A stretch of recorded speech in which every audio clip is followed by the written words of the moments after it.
kuja kufanya harambee ya shule. Ilikuwa ni shule gani ile? Sinoko. Na ingine tena tulikuja ilikuwa gani? Na tena shule ya Sipala. Nikakuja tena kufanya harambee huko. Lakini leo nimekuja hapa Salamu. Tunaelewana watu wa Ndibisi? Na nimewakujia ndio tuweze tukukubaliane, ndio tutembee pamoja. Hii Kakamega, hii Bungoma tulikuja 2013, tukakuja 2017, tukaomba kura zenu, si namna hiyo? Na tukakubali ya kwamba hii Bungoma lazima iende mbele kama sehemu zingine za Kenya, sawa? Na tukasema ya kwamba wakati tunajenga barabara Kenya, lazima tujenge barabara ya hapa Bungoma County. Na ndio sababu tumejenga barabara ya kutoka pale Buyofu kwenda Musikoma mpaka kule Mungati kule Busia. Hiyo barabara tumejenga, karibu tunamaliza. Tukajenga tena barabara ingine kutoka boda kule Luahaha mpaka imefika Chwele, hiyo tumemaliza. Tukajenga ingine kutoka kule Kapsokwany mpaka ifike boda ya kule Uganda, karibu kilomita 70, karibu tunamaliza. Tulikubaliana sasa tuko na kontrakta ambaye ataanza kujenga barabara kutoka Naitiri mpaka hapa Misihu. Tunaelewana? Tayari tumebatiana kandarasi na tunataka hiyo barabara ijengwe kwa manufaa ya watu Ngoma. Tunaelewana? Vile vile tumekubaliana ya kwamba mambo ya stima Kenya pale 2013, nataka mnisikize, pale 2013 watu ambao walikuwa na stima hii Bungoma yenu walikuwa watu 13,000, lakini leo tumefikisha watu 1,130 tumeunganisha stima katika Bungoma County. Mimi ninajua mahali pote haijafikiwa, zile mahali ambazo zimesalia, mimi nataka niwahakikishie hata hizo sehemu tutazishughulikia. Tunaelewana ndugu zangu wa Ndibisi? Shule pia, wakati nilikuja pale Sipala, tunaelewana? Wakati nilikuja hapa Sinoko, niliwaambia hivi, tumejenga pole kala kuja hapa niliwaambia hivi, hapa Bungoma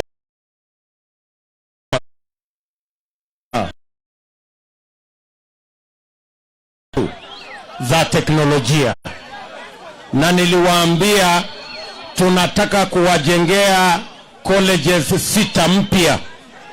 Tumejenga tayari colleges 5. Tumejenga kwa huyu mungwana anaitwa Dan Wanyama hapa Webuye West. Tumejenga Sirisia, tumejenga Pumula, tumejenga Tongaren, tumejenga saizi tunakamilisha ya Mount Elgon. Ile constituency moja peke yake imebaki ambayo hatujajenga shule ya teknolojia, ni hapa Webuye East. Na niliwaambia, tunaelewana? Mimi niliwaambia mtusaidie, na niliambia nyinyi mwambie mjumbe wenu atafute ardhi ekari kama 10 hivi. Mimi nitapanga pesa ya serikali shilingi milioni 100 tuwajengee college ya teknolojia hapa Webuye East. Mutanisaidia jameni? Mutatafuta ardhi ndio tuweze kujenga college ya teknolojia ya Webuye East, ndio watoto wa hapa wapate mahali ya kusomea. Lakini tayari colleges 5 tumejenga in the last 8 years hapa Bungoma County. Tunaelewana jameni? Lakini leo mimi nimekuja hapa kuwauliza ndugu zangu kwa heshima, watu wa Webuye East, nataka tutembee na nyinyi tuunde serikali ya mwaka ujao pamoja. Tutatembea pamoja? Tutatembea pamoja? Nataka tuelewane. Sawa sawa? Kwa sababu mimi sitaki tuende tuunde serikali na hatujui ni serikali ya kufanya kitu gani. Tunaelewana? Mimi nawataka niwaambie hivi na nataka mnisikize kwa makini, kwa sababu hii ni maisha tunapanga. Sawa sawa? Si tumejenga mabarabara hapa, lakini kuna ya hapa Webuye East ambayo bado lazima tushughulikie. Si namna hiyo? Tumeunganisha stima, tumejenga hizi college, lakini vile tulikuwa tumepanga ndani ya program ya Big Four ya serikali ya sasa, hiyo mpango ya ajira, ilikuwa na mpango ya kilimo, ilikuwa na mpango ya matibabu, lakini hiyo mpango ya Big Four ilipata matatizo kwa sababu tuliletewa rege na jamaa mwingine hapo. Katuambia ati tuache kubadilisha, tuache kwanza mambo ya vijana kupata kazi, tuache mambo ya kilimo, tuache mambo ya matibabu, kwanza tubadilishe katiba, ati tuongeze mamlaka ya rais, ati tuongeze vyeo ya viongozi, sijui prime minister, deputy prime minister, engineer gani, sijui nini. Nye mnanielewa? Huyo jamaa ametuzungusha kwa rege miaka 4. Mwisho Mungu ametusaidia akasimamisha rege. Si mnajua rege ilisimama? Ama hamuna habari? Ilisimama. Sasa kwa sababu rege imesimama, mimi nataka niwaulize watu wa Ndivizi, watu wa hapa Webuye East, na nikizungumza na watu wote wa Bungoma, tafadhali, safari hii tunataka tujipange vizuri. Tumesema hivi, agenda yetu ya kwanza mwaka ujao, na nataka mnisikize kwa makini, agenda yetu ya kwanza mwaka ujao, vile tulikuwa tumepanga ndani ya Big Four, ni kuhakikisha ya kwamba tunaweka pesa ya serikali shilingi bilioni 100 kama hatua ya kwanza ya kupanga miradi na mipango ambayo itawapatia hawa vijana ajira, wawe wanafanya kazi wanajisimamia wenyewe kwanza. Nyinyi mnanielewa? Kwa sababu hakuna boma hapa Ndivizi, hakuna boma hapa Bungoma ambayo haina mtoto amemaliza shule, ako na certificate ya form 4, ako na diploma, wengine wako na degree, lakini kwa sababu ya kukosa kazi wanahangaika nyumbani. Wengine wameingia kwa ulevi, wengine wameingia kwa madawa, wengine wameingia kwa uhalifu, wengine wameingia depression kwa sababu hawana ajira. Ndio tunasema kama kuna changamoto lazima tutatue as a matter of priority, ni kuhakikisha kwamba tunaweka pesa ya serikali katika mipango na miradi itakayowapa hawa vijana nafasi ya kuajiriwa, wajisimamie. Mimi nataka tukubaliane na nyinyi. Tunakubaliana? Tuanze hapo kwa hawa watoto wetu jameni. Hawa vijana wetu hawa. Si tuanze na hawa. Ndio namwambia bwana Kitendawili, wewe na rege yako utangojea. Mambo ya kutafuta mamlaka, sijui mamlaka ya kugawana sijui nani na vyeo, mtangojea. Ngojeni kwanza, tuko na mambo ya dharura ya watoto wetu wa Kenya. Ama ni aje Ndivizi? Unaelewana? Jambo la pili, mimi nimesema lazima tukomeshe madharau na kiburi. Ndio tunasema kazi ni kazi. Nimesema ya kwamba 80% ya wafanyabiashara wote Kenya wanafanya katika sehemu inaitwa micro, small and medium enterprises. Pale ndio 80% ya Kenya wanafanya biashara. Na ukisikia wewe mtu ya ndivisi, ukisikia inasemekana micro, small, medium enterprise, usifikirie ni Kiingereza mingi. Hiyo micro ni mama mboga. Hiyo micro ni hawa watu ya bodaboda hawa. Ndio inasemekana micro. Kiingereza isikusumbue. Tunaelewana? Tunasema hawa wafanyabiashara wote wa chini ambao wanahangaika, kama sio jua inawapiga, wanapigwa na mvua. Tuwapangie kwanza mahali hiyo biashara itafanyika na sheria ya kulinda hiyo biashara, na ya muhimu zaidi tuwawekee pesa, kwa sababu hawa hawana mahali ya kukopa pesa. Hawana title deed, hawana logbook, hawana security. Wakijaribu kukopa pesa wanakopeshwa na mashailok. Wakikopeshwa na mashailok wanapelekwa kwa CRB, kwa sababu kisha pesa ingine wanaenda kukopa kwa Fuliza. Na mtu akienda kukopa kwa Fuliza, mwisho unawekwa CRB. Ni kweli ama si kweli? Ni kweli ama si kweli? So tunasema hivi, baada ya kushughulika na kazi ya hawa vijana wetu, agenda ya pili ni kushughulika na hawa wafanyabiashara wadogo, kwa sababu hawa ndio wanabeba 80% ya biashara yote ya Kenya. Na tukiwashughulikia, tupange hazina maalum, na tutaweka kila mwaka shilingi bilioni 50 ya kusaidia biashara ya mama mboga, bodaboda na hawa micro, ili wainue biashara yao. Ndio Kenya hii tuondoe umaskini mashinani. Ninyi mnanielewa watu wa Ndivisi? Mnanielewa? Jambo la tatu, tunasema lazima tuwainue wakulima, kwa sababu 50% ya GDP ya Kenya inatoka kwa mambo ya kilimo. Lazima mkulima apate mbegu ya sawa, tuhakikisha kwamba ako na mbolea ya bei nafuu, na tufukuze mabroka na makatel, ili mkulima apate bei ya sawa kwa mazao yake. Na pia tukiondoa makatel na mabroka, hiyo chakula itafika sokoni ikiwa bei nafuu, ili tupunguze gharama ya maisha katika taifa letu la Kenya. Kenya hii iwe ni nchi ambayo kila mwananchi anaweza kujisimamia, anaweza kupata chakula kwa bei nafuu.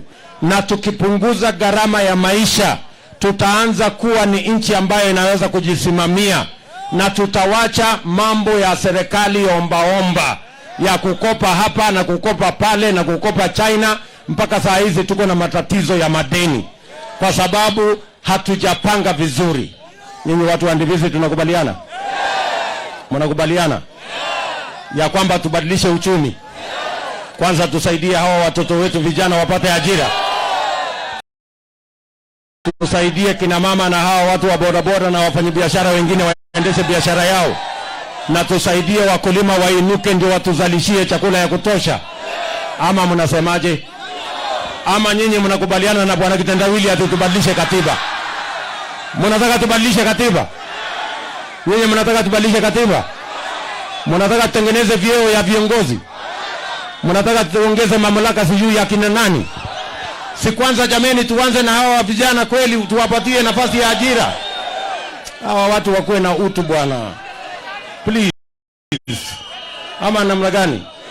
Tunaelewana? Nimesimama Ndivisi kuwauliza nyinyi Ndivisi, nyinyi mnasema mnataka tubadilishe katiba ama tubadilishe uchumi kwanza?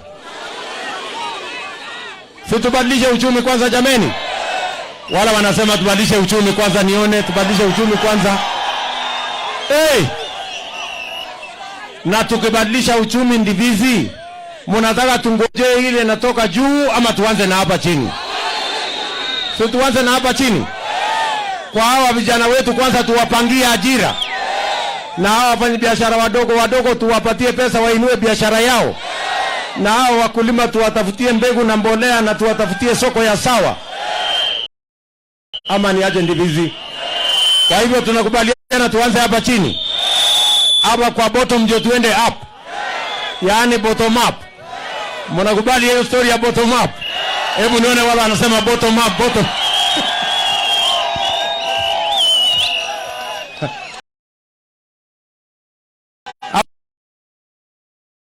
tunaongea mchana jameni, tukiangaliana macho kwa macho, ama namna gani?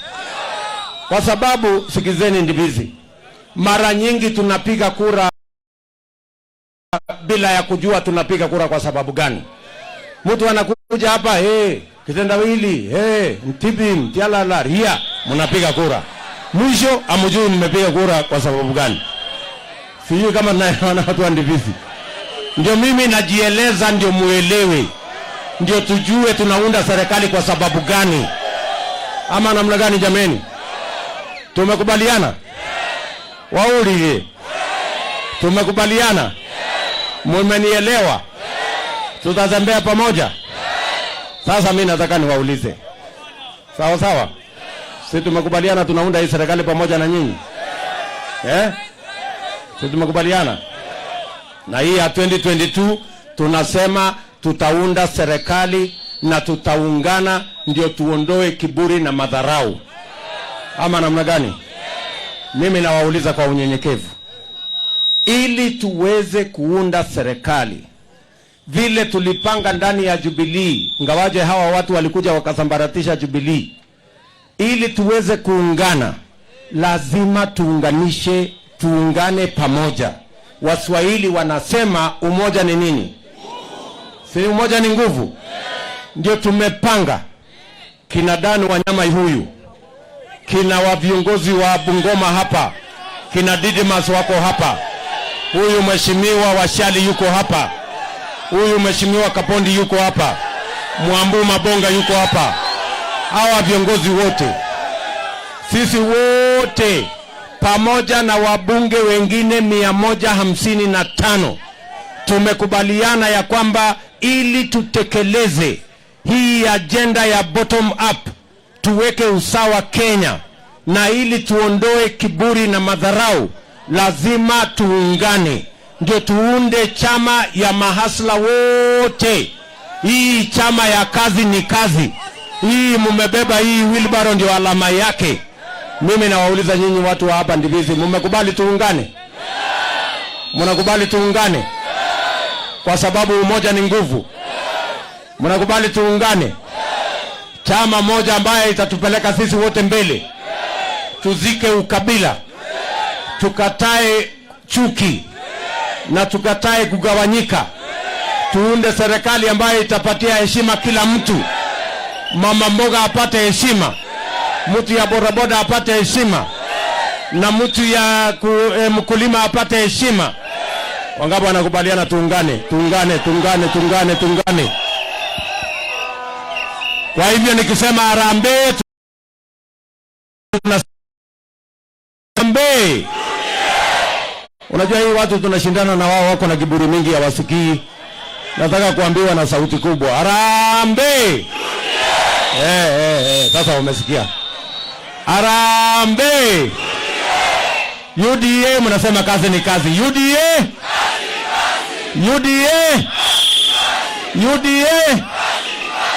Mmekubali tuungane jameni? Hapo kwa kazi ni kazi, ndio kila mtu apate heshima, na tutengeneze serikali itakayeheshimu kila mtu. Tumekubaliana sio? So mimi sitaki kusema kuzidi hapo. Mimi tu nataka niwaambie ya mwisho. Unajua hii kazi ya kuongoza Kenya, hawa watu wote wanatafuta kiti ya rais, mnawajua? Kuna mtu mgeni? Si mnawajua? Si mmoja alikuwa prime minister, si mwingine alikuwa vice president, si mwingine alikuwa deputy prime minister, si wanajulikana? Sasa wacha tufanye hesabu hapa Bungoma, sawa sawa? Si mimi hasla nimesimama hapa? Si barabara ya Lwakhakha mpaka Chwele mimi nimepanga ikajengwa? Si ya kutoka Buyofu hapa kwenda Musikoma mpaka ifike Mungatsi si imejengwa? Si barabara ya kutoka Kapsokwany mpaka boda Jepkube si inajengwa? Si ya kutoka Naitiri mpaka hapa Misihu si tumeleta contractor? Si stima tumesukuma imefika 130,000? Si college ya teknolojia tumejenga 5? Kazi ya hawa wengine mimi nashindana na wao hapa Bungoma iko wapi? Kazi yao iko wapi? Kuna barabara yote wamepanga ikajengwa? Kuna college yote wamepanga ikajengwa? Sitima walikuwa na nafasi ya kuunganisha, waliunganisha. Sasa nyinyi mtapiga kwa kura kwa mtu ya guesswork ama mnapiga kura kwa mtu ambaye anaonekana kazi yake amefanya? Ama ni aje ndivizi? Kwani kuna mahali nimeharibu? Tumesema kila mtu akuje na kazi yake ama namna gani? Na nimewaambia hawa wanaume, mbali na kuja na track record, pia kujeni tafuteni candidate haraka. Unajua saa hii bado wanahangaika, sijui hawajui ni huyu, sijui hawajui ni huyu, na muda ndio hii inasonga. Alafu mwisho watakuja kulalamika, kura yetu iliibiwa. Iliibiwa saa ngapi na nyinyi mlichanganyikiwa? Ama namna gani? Na watafute sera. Sisi tumesema yetu ni bottom up. Tunaanza na hawa watoto wetu vijana tuwainue. Alafu hao wafanyabiashara na wakulima yao gani? Kama hii tiba na kuongeza vyeo ndio sera yao, wakuje ama namna gani? Na wakuje pia na chama. Hapana kuja chama ya kabila hii, wewe unatembeza chama ya kabila yako, huyu anatembeza ya kabila yake, huyu anatembeza ya kabila yake. Nyinyi mnagawanya nchi kwa chama ya kabila hii na ile na ingine. Nyinyi mtaunda serikali namna gani kwa hii chama ya kabila hii na kabila ile? Mbona wasiunganishe kama hii yetu ya UDA? Ama namna gani jameni? Tunaelewana watu wa Ndivizi? Hulialala. Huli pamoja. Tutatembea pamoja. Mimi nimewakujia safari hii. Na unajua mimi nilichelewa. Ndio bwana Kitendawili akakuja akasungusha nyinyi na fitina yake ile. Sasa safari hii mimi nimekuja mapema. Mambo ya Kitendawili hapa hapana. Ati atakuja ria alafu mpige kura. Hapana. Hapana. Hapa. Ama nyinyi bado mko na biashara na Kitendawili, watu wa Ndivizi. Mko na hiyo biashara? Mnasema nyinyi ni watu wa kazi ni kazi ama watu ya Kitendawili? Ni watu wa kazi ni kazi. Si ndio? Ama namna gani jameni? Vijana mnanisikia nyinyi vijana? I want to talk to you as a father. Mnasikia? Kura yenu ndio itaamua kama unachagua serikali ambayo iko na mpango ya vile wewe utapata kazi, ama uchague serikali inapanga rege vile ya kwenda kubadilisha katiba, iongezwe vyeo ya viongozi, wewe ubaki ukihangaika. That is your choice. Wewe utashindwa kuamua? Serikali ambayo inapanga kazi yako si ndio unapigia kura? Kwani unapigia kura serikali inapanga mambo ya rege? Sijui kama tumeelewana. Wapi Daktari Yaya asungumuze mtu hapa? Panda hapo. Panda hapo.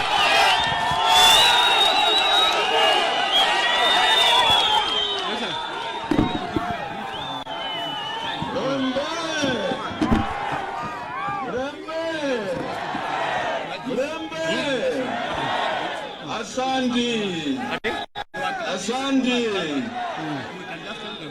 Basi.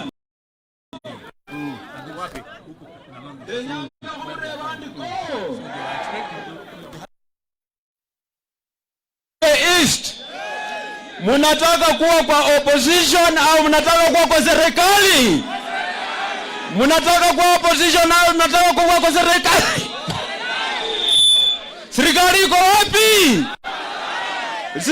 wapi? Asante. Watu wa Webuye East, sikiliza. Your Excellency. Tafadhali Your Excellency, I'm talking to you. Excuse me, I'm talking to you, Your Excellency. Watu wa Webuye East walinituma, Your Excellency, nilete shukurani ya watu wa Webuye East kwa heshima ambayo uliwatunukia watu wa Webuye East kuchukua mtoto wao ambao ni Dr. Yaya kumpatia ofisi kubwa kwa chama ya UDA. Tumeshukuru sana Your Excellency for your love to the people of Webuye East. Hii Webuye East ni constituency ambayo iko na changamoto mingi, wewe unajua, tumekueleza. Hiyo hatutaenda kwa hiyo. Kitu ya pili, Your Excellency, naomba nikukumbushe tu kwa ufupi.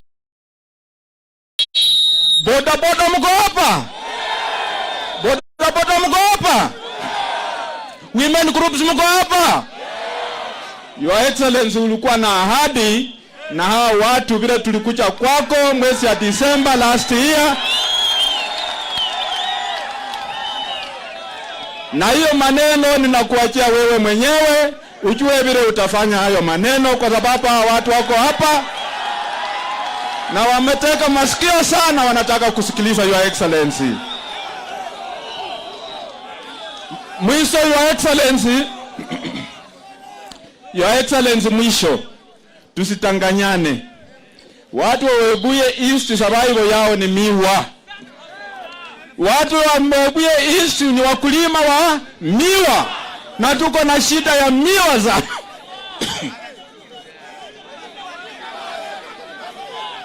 tunaomba Your Excellency usaidie hawa watu. Unaona vile wamekonda kwa sababu miwa yao imekauka kwa mashamba. Companies zenye tunasaidia ni private companies, but because you are a number 2 in this country with your position, na kuomba kwa unyenyekevu Your Excellency usaidie hawa watu, uongee na hawa watu wa company, moja iko West, ingine iko hapa Naitiri, waharakishe to harvest miwa yetu, hata watu wetu wanaumia. Na Mungu awabariki. Asanteni.